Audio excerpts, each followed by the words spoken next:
So welcome everybody to this latest video on 162 Maths, and in this video we're going over a quick topic test with a collection of some GCSE exam style questions on Statistical Measures 6 at foundation level. Now, a copy of the questions for you to have a attempt at before watching through this video is available for you to download by click on the link in the description, which I strongly recommend you do to see how much understanding you have on this topic. Now, before we get started, it's worth noting that there is no indication whether any of these questions are specific to a calculator or a non-calculator paper. So what we'll do is we'll just make sure that we show our full working out. So if they do appear on a calculator paper, it'll be easier to work out.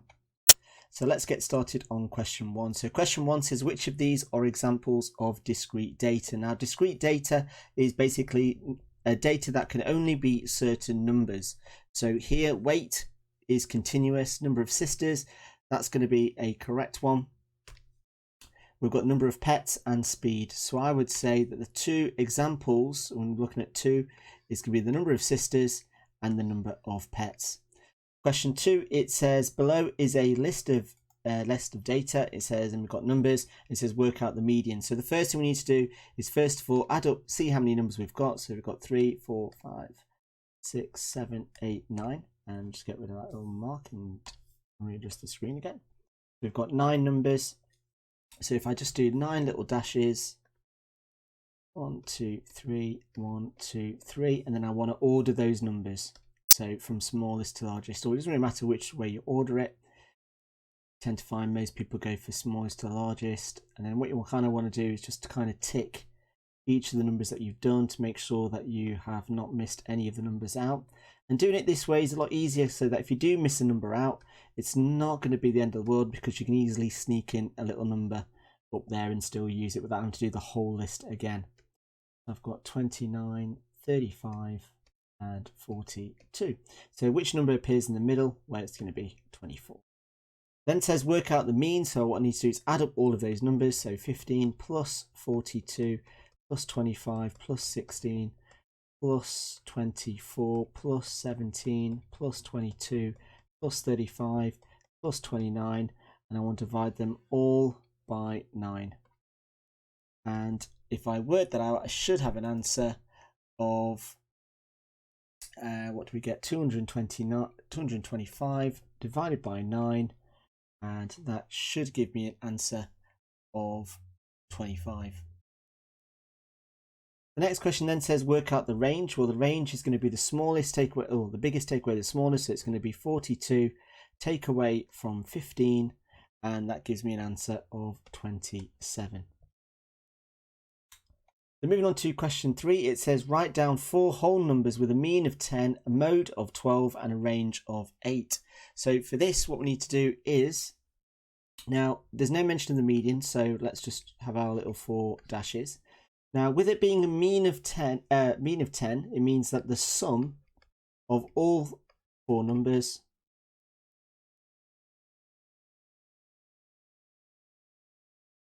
must be 4 times 10, which is the median. The reason why I've got 4 is because there are 4 numbers. So that means that all of those numbers need to add up to 40. Now, with regards to having mode of 12 means I've got to have more than 2 12s, or no, more than 1 12, more or equal. Basically, I'm just using inequalities because that's making 0 sense. So I've got to have more than 2 12s. So looking at this then, let's have a look. So if they've got to add up, and it says that the range is 8. So let's stick a 12 there, a 12 there, and a 12 there. Now, if I take away 8, that's going to give me 4. And do those numbers all add up to 40? Yes, they do. So we are good to go. Now, in terms of where your marks would be attained, you would get 1 mark if all of those numbers add up to 40. You'd get 1 mark if the mode is 12, and 1 mark if you have got a range of 8, and if you've got all 3, then you are going to get full marks. Moving on to question 4, it says the number of passengers on a train carriage were recorded over a 20-day period, and question 1's calculate the range of number of passengers. So we want to work out the range of the first column, so that's going to be 25 take away 20, and again for 2 marks you always want to make sure that you are writing this down and that gives us an answer of 5. Then for question 4b, it says work out the modal number of passengers in the carriage. So it's a case of which one has the greatest frequency, and that's going to be the second one, and that's 21 passengers. Now always make sure that you are not writing the frequency. Make sure you're quoting the number from the very first column.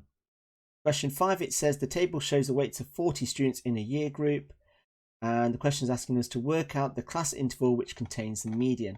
So here, if we've got 40 students, and if I divide that by 2, I get 20. So I'm looking for, if I add 0.5, I'm looking for the position of the 20th and the 21st position if the numbers were written in order. So the first 5 are between 48 and 56. The next 7 are 56 to 64. The next 10, which is going to include the 20th and the 21st number, is in this group here. So it's going to be 64. And let me just quote it from W. And that's equal to 72. Now it's really important that you do show this working out, because that in itself would get you 1 mark. Then moving on to the next part, which is to calculate the mean. So for this, which is the last part of this question, so if I just get rid of this bubble. Again, in the exam, you definitely wouldn't rub out any of your working out. So the first thing I need to do is create a midpoint column. And so again, looking at the midpoint between each of those 2 values. And again, if you're not too sure how to work that out, just simply take away the upper bound from the lower bound and divide by 2.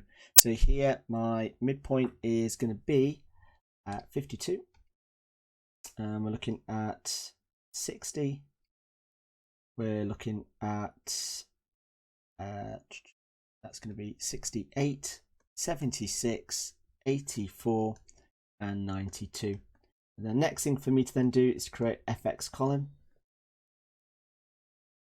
And what I then need to do is to work out the fx value. I just simply multiply the second column by the midpoint.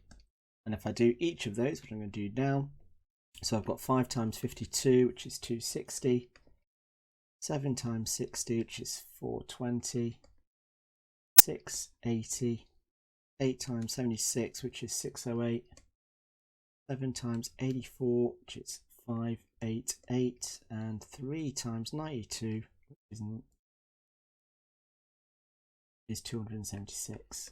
And if I add and calculate those totals, that's going to give me a total of 2832, and this is going to give me a total of 40, either by adding up those numbers in the second column or by reading the question.